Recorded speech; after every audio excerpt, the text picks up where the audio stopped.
बांधवगढ़ और मुकुंदपुर, दो नाम जो अक्सर लोगों को कंफ्यूज करते हैं। क्या ये दोनों एक ही जगह हैं या इनकी कहानी अलग है?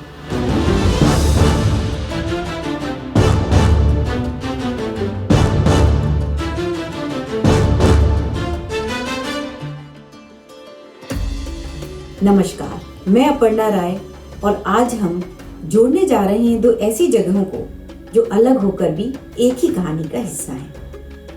यह कहानी है एक बाघ की, एक खोज की और एक विरासत की। शुरुआत होती है बांधवगढ़ नेशनल पार्क से। घने जंगल, खामोश रास्ते और हर पल एक एहसास कि यहाँ कोई आपको देख रहा है। कभी यह जगह रीवा के महाराजाओं का शिकार स्थल थी, लेकिन 1991 में यहाँ कुछ ऐसा हुआ जिसने इतिहास बदल दिया।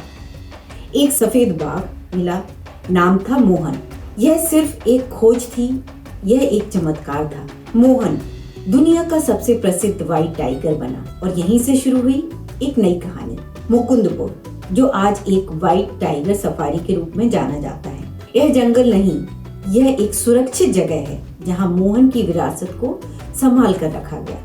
यहाँ आप व्हाइट टाइगर्स को करीब से देख सकते हैं, समझ सकते हैं और इस इतिहास को महसूस कर सकते हैं जो बांधवगढ़ से शुरू हुआ था। तो अगर आसान भाषा में समझें, बांधवगढ़ है जहाँ कहानी शुरू हुई, जहाँ नेचर अपने सबसे रॉ रूप में है, और मुकुंद नगर है जहाँ उस कहानी को बचाया गया, जहाँ एक विरासत को आगे बढ़ाया गया। एक तरफ है जंगल की सच्चाई, दूसरी तरफ है संरक्षण की कोशिश।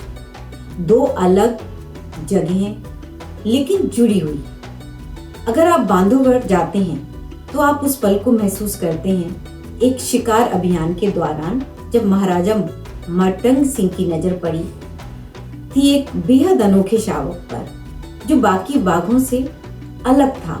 उसका रंग सफेद था, आंखें नीली थीं और उसकी मौजूदगी जंगल के बीच भी अलग सी चमक रही थी। और आप अगर मुकुंदनगर जाते हैं तो आप उस कोशिश को देखते हैं जिसने उस कहानी को खत्म होने से बचाया।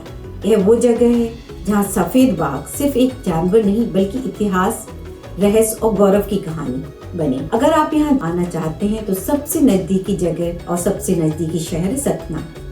रेल और सड़क से अच्छी कनेक्टिविटी है। यहाँ आने का सबसे अच्छा समय अक्टूबर से मार्च के बीच, जब मौसम बहुत ही अच्छा होता है, सुहावना होता है।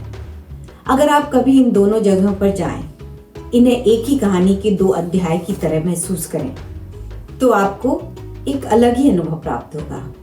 मैं अपर्णा राय फिर मिलूंगी एक और नई कहानी के साथ।